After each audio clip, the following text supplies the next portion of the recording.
RFI Convida. A RFI convida Everardo Ramos. Ele é professor de História da Arte na Universidade Federal do Rio Grande do Norte, pesquisador sobre gravura popular e autor de uma vasta literatura sobre o tema. Everardo estava à frente do Museu Câmara Cascudo, em Natal, que é inclusive um dos maiores, o maior talvez, do estado, antes de vir aqui para a França, onde desenvolve um projeto de cooperação no Musée de l'Image, na cidade de Épinal, no nordeste do país, também dedicado à gravura popular. Obrigada, Everardo, pela sua presença aqui nos estúdios da RFI. Everardo, o seu projeto de pesquisa se dá sobre o diálogo que se estabelece entre a gravura popular brasileira e a francesa. E quais são aí essas pontes que atravessam o Atlântico por meio da gravura? Como que se desenvolve aí essa parceria? Muito obrigado, antes de tudo, pelo convite. É sempre um prazer estar falando do que eu faço, e aqui numa rádio que eu escuto bastante no Brasil, algumas rádios transmitem programas de vocês e eu acho sempre de muito boa qualidade.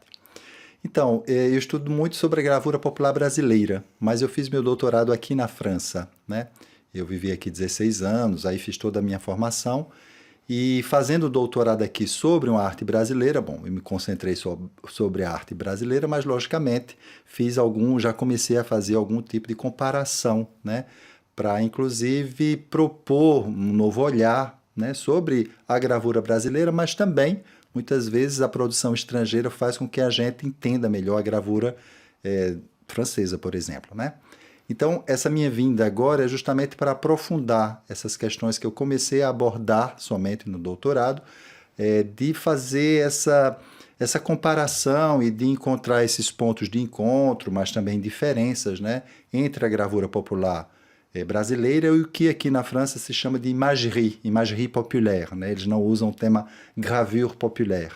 Então é isso, eu estou aqui por 3 meses para fazer uma cooperação com esse Musée de l'Image, a Épinal, Todos os franceses conhecem essa expressão imagem de Épinal, porque foi uma cidade que a partir do século XVII, mas principalmente no século XIX, teve uma produção impressionante de imagens, de gravuras populares, que circularam em toda a França e também, inclusive também no exterior, Então, na Europa, mas também nos Estados Unidos, em alguns outros países de língua árabe, enfim. Então, eu estou num local muito interessante para ver, que foi um berço, foi um centro muito importante dessa produção de imagens populares na França. E eu venho de Natal, que tem o Museu Câmara Cascudo, que tem a mais importante coleção de gravura popular do estado, que é bem interessante porque nós temos uma coleção de matrizes. Eu não sei se as pessoas geralmente não conhecem muito sobre gravura, mas uma gravura existe a impressão no papel, que é feita por uma matriz, que pode ser em madeira, em metal. Então, nós temos uma coleção muito interessante que são de matrizes. Existem várias coleções no Brasil, muitas de estampas, e nós temos essa coleção de matrizes, algumas muito preciosas, que foram usadas para a ilustração de folhetos de cordel ao longo do século XX. Então é isso, eu cheguei faz um mês quase e estou fazendo essa ponte entre essas duas produções. E nesse projeto aí de coordenação, de parceria, como você disse, e também no estudo, na pesquisa que você já desenvolveu durante o seu doutorado, existiriam, como você disse, pontos em comum ou grandes diferenças da gravura, quer dizer, a forma como ela se expressa na sociedade, como ela é utilizada na sociedade, o lugar que ela ocupa num contexto cultural maior, teriam algumas questões que você pudesse pontuar para a gente que você achou assim de mais interessantes nessas pesquisas? Bom, de cara a gente pode dizer que a produção francesa, especificamente, mas a produção francesa reflete muito o que acontece na Europa como um todo, Ela é muito diversificada, porque ela começou muito cedo, A partir do século XVI já existem imagens populares. O que é? Primeiro a gente tem que definir o que é imagem popular, São imagens destinadas para o maior número de pessoas, São gravuras, são obras feitas, que a gente chama também obras de grande circulação, que são feitas para um maior número de pessoas. Pelos temas, pelas formas, mas principalmente pelo custo. São geralmente imagens baratas, que as pessoas têm acesso, Então, na França, começou do século XVI, existem várias categorias dessas obras. Elas podem estar na capa de livros, livret de colportage, que seriam os nossos folhetos de cordel no Brasil, mas existem outras formas, por exemplo, como que eles chamam aqui na França de canard, que são espécies de protojornais, quando existia geralmente os canards era de faits divers, um crime muito importante que teve muita repercussão, então eles editavam, né, publicavam uma folha, né, que relatava um pouco esse crime, né, logicamente reforçando os pontos mais dramáticos, mas com uma imagem muito forte, geralmente do crime, né, então mostrando a hora do crime, né, aquele momento principal. Isso é um tipo, por exemplo. Mas aí tem muitas imagens de devoção, né, imagens sozinhas com a imagem do santo. Então, existe uma diversidade muito grande porque começou muito cedo. No Brasil, como você deve saber, né, assim, o Brasil não pôde ter impressão até o início do século XIX. Né? O Brasil foi, né, os portugueses chegaram no século XVI, né, no início, em 1500, e até a chegada da família real portuguesa no início do século XIX, não se podia imprimir nada no Brasil. Né? Os portugueses impediram, né, o desenvolvimento dessa cultura impressa, com medo, logicamente, de ideias revolucionárias. Né? Tudo era muito censurado. Tudo que nós temos até o início do século XIX era impresso em Portugal. Tinha que vir de Portugal, logicamente, então, muito censurado, muito escolhido, né? Então a gente começou muito tarde, é como se a gente entrasse no filme já ele depois de estar no meio do filme, né? Então nossas categorias existem menos categorias, né, de impressos populares com essas imagens populares. Justamente a minha pesquisa fez com que eu estendesse, geralmente a gente fala de folheto de cordel. Né? Hoje em dia se fala gravura popular, pense imediatamente no folheto de cordel, que foi realmente o suporte mais importante para o desenvolvimento da gravura no século XX. Mas eu descobri uma produção muito importante no século XIX na imprensa. Né? Então os primeiros jornais, né? Os primeiros periódicos, eles começaram muito rapidamente a serem ilustrados, né? E por gravuras de cunho muito popular, muitas vezes pela própria natureza da técnica, que é a xilogravura, né, que é a maneira mais fácil de você multiplicar uma imagem. Você faz uma imagem na madeira, né, grava ela, né, e imprime, né, como se fosse um carimbo. Essa era a forma mais fácil e foram assim que foram ilustrados os primeiros periódicos. Né? Enfim, e depois disso, logicamente, no século XX, o folheto de cordel se torna, como eu falei, né, esse suporte, e aí durante todo o século XX é o grande suporte da gravura popular. E a partir da metade do século XX, quando intelectuais descobrem essa produção de cordel, dá o estatuto de obra de arte a essa gravura, e aí ela se libera do cordel. Então hoje é muito comum a gente encontrar, é a maneira inclusive mais comum de se encontrar a gravura popular hoje, é como gravura independente, estampas independentes, muitas vezes em grande formato, né? O folheto era pequenininho, para receber uma moldura e para servir de decoração. Né? Isso foi a partir dos anos 60, 1960. Então nós temos menos categorias, né? Muitos temas que foram desenvolvidos aqui na França, algumas categorias de temas a gente pode encontrar no Brasil, por exemplo, tem muitos folhetos de cordel que falam dos chifrudos, dos homens que levam chifre das mulheres. E esse é um tema que a gente encontra já na literatura e na imagerie populaire française, que são les cocus. Então, existem vários, eu encontrei algumas na imagerie de Epinal, né, no acervo, nas coleções de Epinal, que falam desses chifrudos. Eu não sei como é que a gente diria em português, Eu acho que a gente usa essa expressão também, os cornos. Os cornos, exatamente. No os Brasil. Cornos, E assim, mas eles têm uns temas muito clássicos, por exemplo, degré des âges. Você tem uma escadinha que sobe e desce, que vai representando as diferentes idades do ser humano. É uma coisa que foi um sucesso enorme aqui e que no Brasil a gente não teve, sabe? Aí tem Juif, Le Juif Errant, que são histórias, né? São tradições, algumas vezes mitos até, que foram muito correntes aqui na Europa, na França em particular, mas que a gente não importou. A nossa tem muito, logicamente, a nossa, se a gente falar de literatura, a nossa literatura popular veio por Portugal. E, logicamente, Portugal sendo, né, aqui na Europa, tem muitas vezes algum vínculo com essa literatura um pouco europeia, né? Então, um personagem de literatura de cordel importante é Genoveva de Brabant, Geneviève de Brabant, que é um personagem francês, assim, né, medieval, enfim. Então, aqui e acolá a gente encontra, né, esses personagens, alguns temas mais gerais, né? Mas é isso, ainda tô descobrindo tudo isso.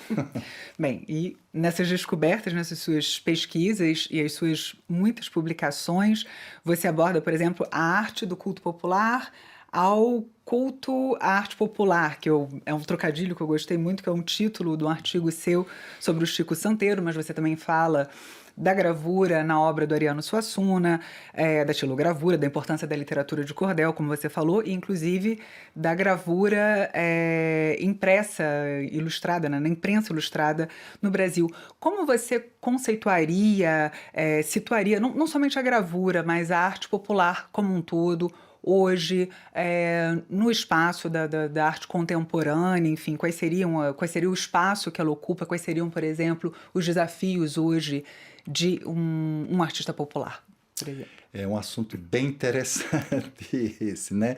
Tem um grande pesquisador francês chamado Roger Chartier, que trabalhou muito, ele é da literatura, e ele trabalhou muito sobre a literatura popular, literaturas em geral, mas falou muito sobre literatura popular. E ele tem um artigo que começa dizendo o seguinte, é uma frase bem provocativa. Ele diz, a arte popular não existe. Por que ele quer dizer com isso? Enquanto categoria artística, a produção popular ela só se torna arte quando ela é reconhecida como tal por pessoas que não são da cultura popular. São os intelectuais, são os artistas, é a cultura oficial, as instituições. Então isso é uma constante. Na França, por exemplo, só se começou a se interessar pela literatura popular e um pouco depois pela imagem popular, quando os intelectuais se debruçaram sobre isso, né? Porque a grande produção, assim, o que caracteriza, uma das primeiras características dessa produção popular é de ser feita justamente à margem de uma cultura oficial, né? Então, na França foi só no século XIX, quando um intelectual, um escritor chamado Champollion é o outro, Champfleury. Champfleury foi um escritor que fez um livro sobre a história da imagerie populaire. Foi a partir de Champfleury que os intelectuais se voltaram para uma produção importantíssima que já existia desde o século XVI, mas que muitas vezes era desprezada por ser justamente algo muito distante dos cânones oficiais letrados, né? No Brasil aconteceu a mesma coisa, né? Em relação à gravura popular, como eu falei ainda há pouco, foi na metade do século XX, quando os intelectuais descobriram a literatura de as capas da literatura de cordel, a gravura, que começaram a se interessar sobre isso. Então, e aí se tornou arte e tomou um caminho completamente diferente. Essa é uma constante, sabe? E aí, quem descobre a arte, né, esses artistas, eles promovem a arte, mas fazendo escolhas, né? Então, no caso do Brasil, antes dos intelectuais, na primeira metade do século XX, as capas dos folhetos de cordel podiam ter xilogravura, mas podia ter fotogravura, que era o quê? O que fez muito sucesso eram desenhos que eram feitos por pessoas populares, né? Eu penso muito no produtor de Recife, chamado Avelino. Ele era um autodidata, nunca foi a uma escola, né? Começou trabalhando em ilustração da imprensa, e aí um editor de cordel muito esperto fez com que ele trabalhasse para a literatura, para as capas do próprio folheto, né? desse editor. E aí ele fazia uns desenhos muito interessantes, muito próximos já de uma estética, vamos dizer, oficial, acadêmica, né? Muito perto da caricatura. Aquilo era fotografado e era gravado, né, em placas de zinco. Por isso que a gente também pode chamar de zincogravura. O povo, os leitores tradicionais de folhetos de cordel, adoravam essas capas. Ou fotografias, né? Muitas vezes tinham cartões postais, muitos que vinham da Europa, Então, a imagem fotográfica, a imagem acadêmica, era o que o povo preferia. Porque o povo, né, o público tradicional, ele sabe que existem essas imagens que são mais requintadas, mais refinadas, e eles gostam disso, né? Mas os intelectuais desprezaram completamente essa produção mais próxima do acadêmico, privilegiaram a xilogravura, que é um modo mais artesanal de se fazer gravura, e imagens mais rústicas, né? Com temas regionais ligados ao Nordeste, enquanto que antes era muito diversificado. A literatura do cordel era muito mais rica, muito mais diversificada do que ela passou a ser a partir do momento que ela virou uma espécie de elemento de identidade regional do Nordeste, né, de arte popular brasileira, sabe? Bom, identidade é sempre algo construído, né? Uhum. E nessa construção aí entra muita coisa, assim, muita ideologia, muitos, né? Então é isso, assim. E não só a gravura, né? Eu acho que todas as artes têm tanto essa questão da chancela quanto da escolha, né? E com isso, algumas vêm à tona, são aceitas. E outras não. Eu gosto, só para terminar, tem, por exemplo, um exemplo que é bem distante, assim, que é um pouco distante disso, mas está mesmo, que era os desfiles das escolas de samba. Joãozinho 30, que todos conhecemos, nos anos 70, eu acho, ainda, talvez início dos 80, eu não me lembro, ele fez um desfile da Beija-Flor, que foi o primeiro desfile de uma escola de samba com um luxo que não existia antes, né? Antes era algo mais artesanal, era algo... Joãozinho 30 chegou com um luxo que não se conhecia, né? E ele foi muito criticado por essa... que foi o que deu prosseguimento, né? A partir de Joãozinho 30, as escolas de samba, o desfile de escolas de samba no Rio de Janeiro, se transformou num espetáculo mundial, né? E é muito bonito, né? Enche os olhos, é muito brilho, é muita pluma, é muito, né? Muita riqueza. Ele recebeu muita crítica e ele tem uma frase fenomenal, que ele diz: quem gosta de miséria, quem gosta de coisa feia é intelectual. O povo gosta de luxo, o povo gosta de brilho, o povo... Isso eu acho fantástico, né? Porque ele define bem, né? Essa coisa de querer, sabe? É uma coisa dos intelectuais que chegam com as ideias pré-concebidas, né? E que querem transformar essa produção em algum documento. Mas, enfim. Isso me anima que a sua pouco. pesquisa contribua também para ampliar, então, essa visão. Bom, nós conversamos com Everardo Ramos, professor de História da Arte da Universidade Federal do Rio Grande do Norte, em Natal, e que está aqui na França desenvolvendo um projeto de pesquisa sobre essa relação da gravura popular brasileira e a gravura popular francesa no Musée de l'Image, em Épinal. Mais uma vez, obrigado, Everardo, pela sua presença aqui no RF Convida, nos estúdios da RFI. Eu que agradeço muito pelo convite. Obrigada.